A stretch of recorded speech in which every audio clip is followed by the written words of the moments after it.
Welcome to the Rounds to Residency podcast, brought to you by Med School Coach.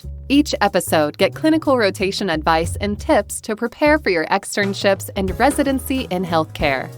We interview preceptors and physician educators who will prepare you for your rotation and improve your clinical experience. Now, here's your host, Chase DiMarco.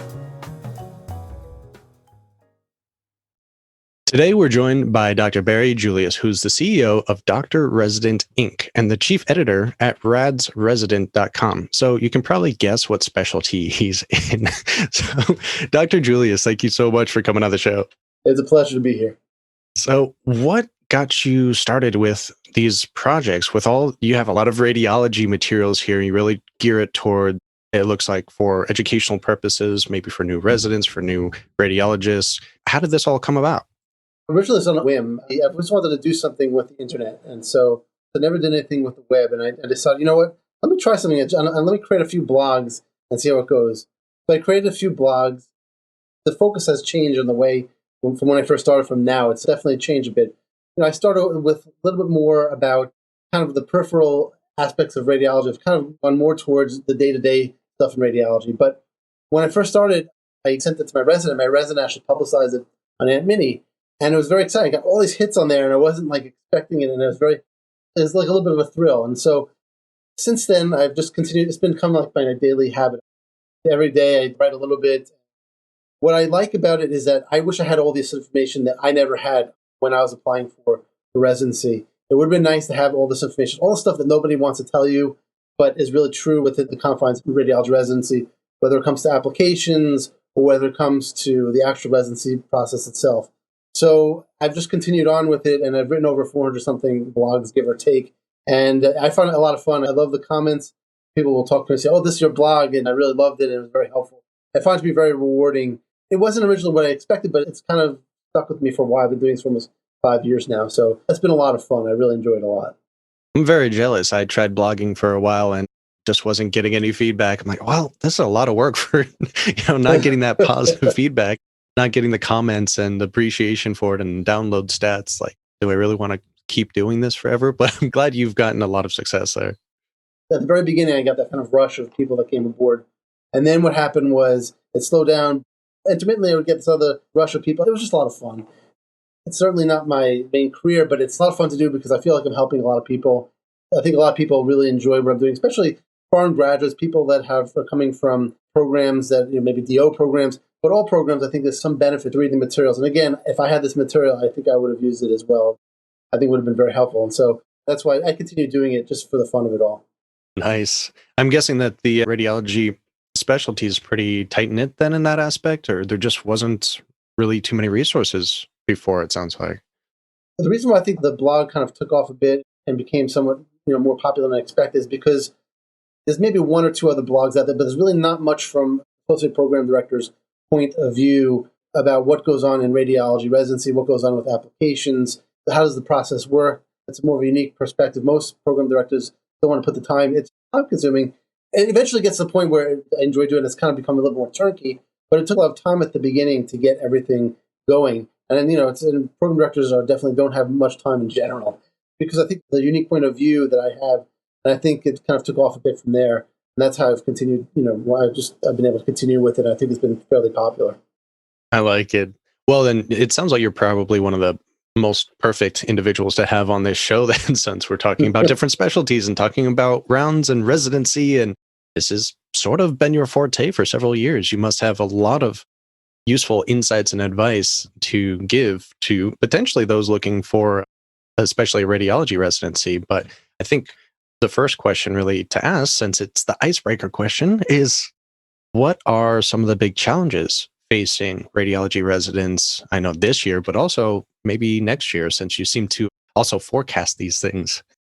It's interesting. There's a lot of hubbub about the new boards and what that's going to mean for radiology. I guess it's really for all specialties, but in radiology in particular, we tend to use that because there's a high correlation, the boards, because we tend to use a high correlation between that and the core exam. I actually don't like either of the exams. You read my blogs, you'll see that I'm not a big fan of either of the exams. But unfortunately, there is a big correlation between the two. So program directors are more apt to pick people that are going to have high board scores because those people are going to be more likely to pass the core examination. And those people, then you're not going to get citations, and everyone will be happy. And that's the reason why it's kind of taken on a life of its own. Since the step 1 boards are no longer going to be scored, they're going to be pass-fail, it's going to really pass the torch, I believe, to step 2. So step 2 is, I think, going to become that much more important this year, and especially in radiology. I think it's very different in some of the other residencies, family practice or OBGYN, but in radiology residency, it takes on a different life, I think, of its own, because those scores are one of the few ways one can discriminate between different people and also correlate with how people are going to actually pass the boards afterwards.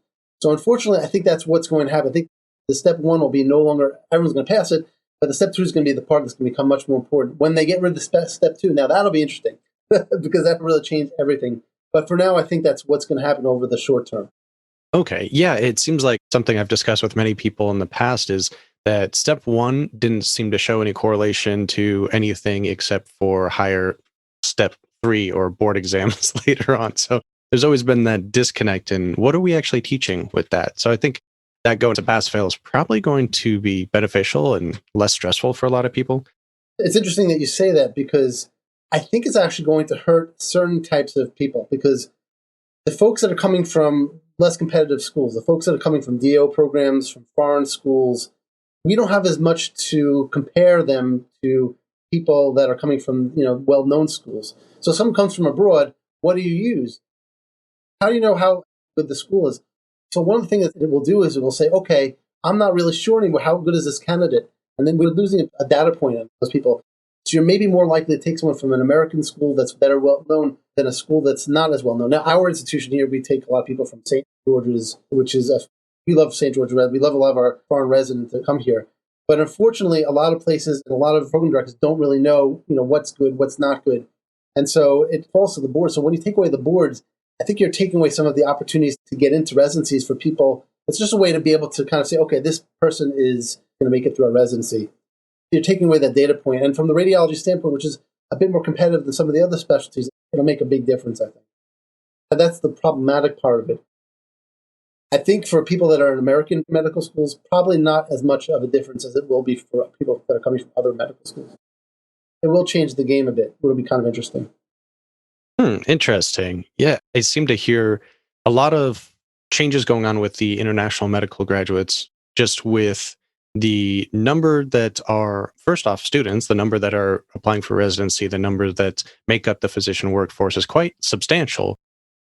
But yeah, like you said, it seems like only maybe certain schools have preferences at locations, or their students have an easier time than maybe some of the smaller schools that are coming from the same area, which actually is one that I went to. So I know that one very well. From my perspective as a residency director, I see things a little bit different from some of the programs that are larger. A lot of the programs that come from people that come from Caribbean schools or foreign schools or DOs, a lot of those people do better than some of the American grads because I think they feel like second-class citizens. I feel like they have to do better during their residency. And, we've had a great experience with our, people that have come from foreign schools. So, and I think there's a lot of pressure nowadays on residency, and even at many institutions where they want to take people from Ivy League schools because it brings up their stats. But, from a realistic point of view, from actually a quality resident point of view, I think there's no real good correlation between the quality of the school and the quality of the resident that comes in. It really has very little to do with one another. But unfortunately, that's the world we live in. So we have to deal with. Very true. Yeah, the school doesn't make the student, but especially when it seems like a good chunk of medical education is, self-directed learning, independent studies anyway, the school doesn't necessarily have a strong correlation to it. Do you know students looking for a clinical rotation outside of their school's network? Students can reach out to preceptors nationwide and schedule their own rotations. You can even refer a friend and earn credit towards your future rotations. Go to findarotation.com for more information. That's Find a Rotation, your medical and healthcare clinical rotations platform. All right. I guess we should probably start discussing some of the really important interview tips and tricks. I know there's been a lot of differences in this past year, and next year is probably going to be significantly different. So what do you project is going to be some of the most important do's and don'ts for next year's residency match for radiology? I've actually written an article about how the changes and how that's actually going to affect what I think is going to affect interviews. I think what's going to happen now that, hopefully we'll see a bit of the COVID issues winding down by this time. I hope that the next year we'll be able to have people that, come in and not have to worry about it as much.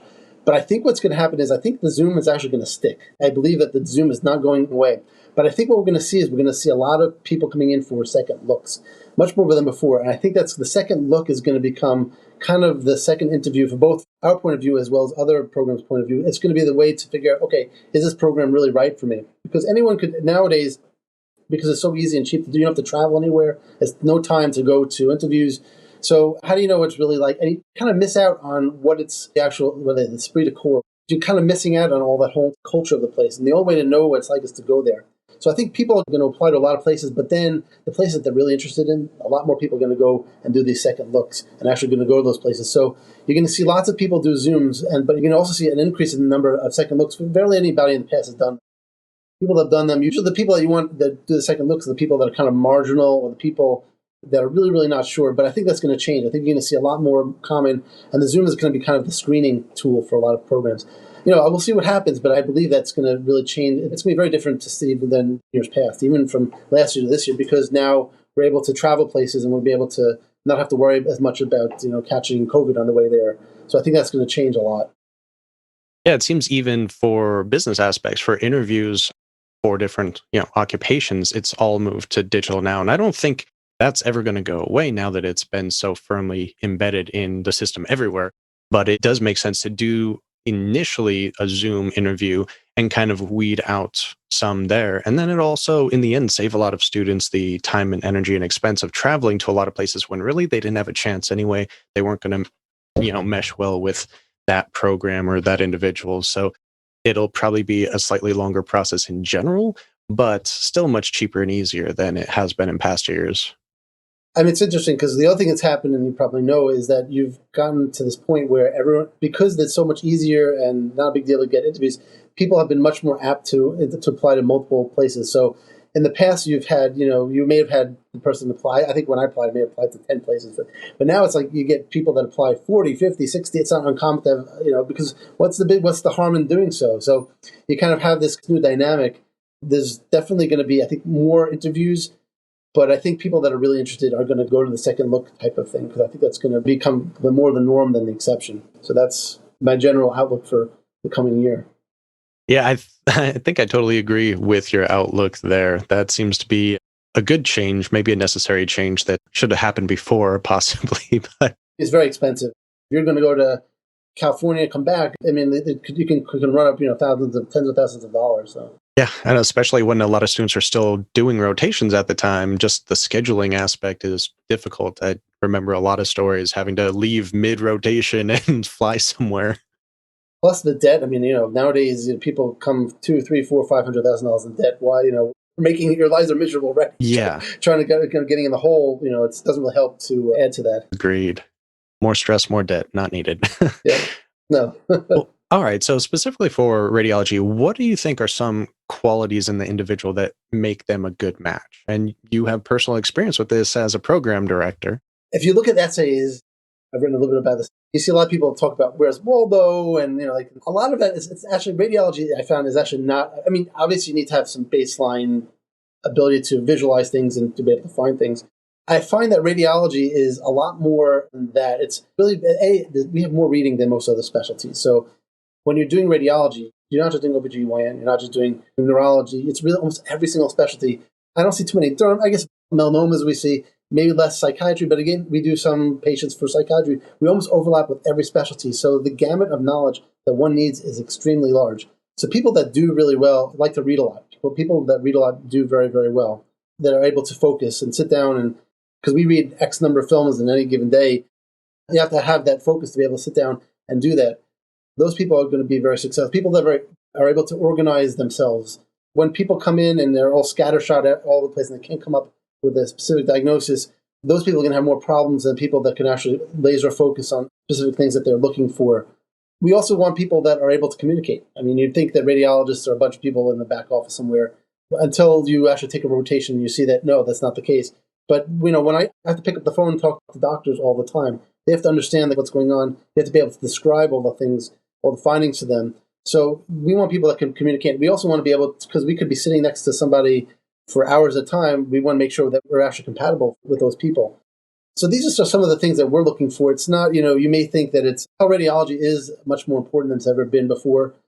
We do things more work from home, but at the same time, it almost becomes more important for us to be able to understand what's going on with the patients and being able to communicate with everybody else.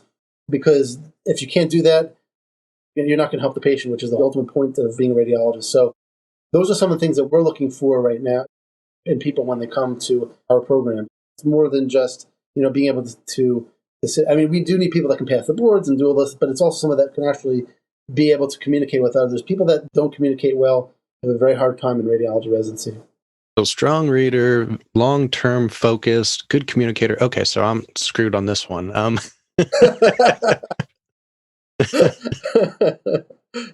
Not that my grades would have been good enough for that anyway, but radiology is a very competitive specialty. So, all right. So there are many different options in radiology that students are probably not aware of, because you just mentioned something I find very important. Most students are never going to have a clinical rotation in radiology. So they don't even know what really the field is and what the other options are. You just mentioned telerotations, and there's different fellowships and subspecialties. And could you get a broad overview of some of the different aspects that students possibly considering radiology might be able to look into? That is a big problem, especially in times of COVID, where people have not been able to get their radiology rotations in. So how does one actually know what they want to do? What I would recommend before having to, before jumping to anything, is to try to actually, if you can't get that experience, try to do it like an observership or try to trail a radiologist, because you want to be able to know what you're getting into before you're doing that. But within radiology, there's so many different specialties. There's so many different areas that one can go into, some with more patient contact, some with less patient contact. If you want to go into interventional radiology or mammography, you're going to be seeing lots of patients every single day. You're going to be talking to people. Yet if you're going to do MSK, I can find a job for you somewhere where you're going to have very little to do with patients. Or you can have a job where you're doing lots of things. There's so much. One of the biggest aspects of radiology is really the flexibility that we have. It's a very, very flexible job where there's lots of different options for careers later on when you get out. You can go into business, it's just a very, very wide range of things that you can do. You can see lots of patients. You can pretty much do anything that you can think of. It's a very, very flexible specialty. I like it. And it seems like going into maybe your own imaging center, owning your own imaging center is a great side gig that a lot go into. You have to remember, so I've heard about this too, but we always talk about owning our own imaging center. So in order to own your own imaging center, you can't do that. It's not something that you can do by yourself. It's not like you can pick up and buy an imaging center by yourself. It's, millions of dollars. So typically we have partnership tracks. So people that are interested in owning an imaging center will have to go into this process called sweat equity and build up the equity in the practice, eventually become an owner of a practice as well. It's very, very difficult unless you're have a lot of banking, economic skills and finance skills. It's very difficult to start up a practice on your own. You also need the networking. You need to be able to get patients into your fold, and that's not so easy. And so unless you're in the middle of nowhere, it's going to be very difficult to start up a practice from scratch. So that's kind of a misnomer that a lot of people say, oh, I'll start up a practice. It's kind of hard to do that. It takes a lot of work. It's also very, very financially intensive, I should say. Okay, got it. Yeah, it seems like that's something you hear about a lot, is getting your own imaging center, but machines are expensive. So yeah. I can imagine partnerships is probably a good way to go about that. All right, then it might be a good idea to get some of your last minute pearls of wisdom. Sure. So, definitely when you're applying for radiology, you need to make sure you know what you're getting into before you're getting into it as best as you can. As I mentioned before, definitely trying to see what it's like. Talk to a radiologist, see what they do for any given day. Go and follow around the interventionalists and see how do they operate. One of the things that I find in most people when they're in radiology, or I should say when they're in medical school, they don't get to actually see what actually transpires in every given specialty until they actually practice there. So you really need to make an extra concerted effort to go out there and to kind of see what people do to get an idea of what is it something that you really want or not. I mean, most people have some sort of inkling when they get to medical school, okay, this might be what I want. And they maybe have a list of 3, 4, 5 things, but the only way to know for sure is to actually go out there. I actually got lucky because When I was in medical school, I did radiology. I didn't really follow somebody around or trail somebody around to see what it's like, but I did enjoy the specialty a lot. I got lucky because it was something that I really enjoyed doing. But I think if you want to increase the odds of doing something you love, see what it's really like. Sometimes it's very different from what you see in medical school. What you may see, when you're sitting on doing hospital work for an internal medicine doctor, it's very different from what people do in private practice. Or when you're sitting and doing radiology, it may be not what you're going to do eventually. Maybe you want to do teleradiology. Maybe you want to do eventually, you're working with a diagnostic radiology. Get out there and try to ask people, to show you what is it like. Sit with somebody for a little bit. It may be a pain in the neck for, to find somebody, but it will be well worth it in the end because you'll have that experience. Okay, I really want to do this. And then you can kind of set your goal to getting towards the goal of getting into radiology residency, doing the research, all the other stuff that you need to do that. So if there's one advice for somebody, an applicant that's coming in there, I think that would be a big one. Try and figure out what they actually do before making that final decision about doing it. Great tips. You really got to forge your own path and do a lot of research beforehand. All right. So besides radsresident.com, are there any other places that the audience can find you? Well, I'm at Saint Barnabas Medical Center. So if you look on the website, on the Saint Barnabas site in New Jersey, Robert Johnson, Saint Barnabas, I'm over there. But the Rads Resident, if someone wants to contact me, the best way to contact me would be through Rads Resident.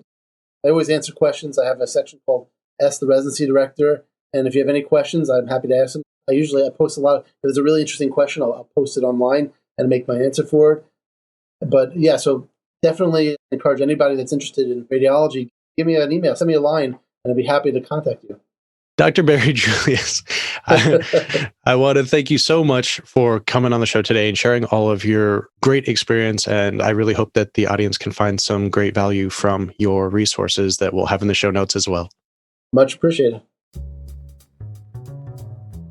The Rounds to Residency podcast is powered by Med School Coach. To access Med School Coach services, like USMLE tutoring or residency admissions advising, visit our website at medschoolcoach.com. Good luck as you prepare for your board exams, and we hope you tune in again next time.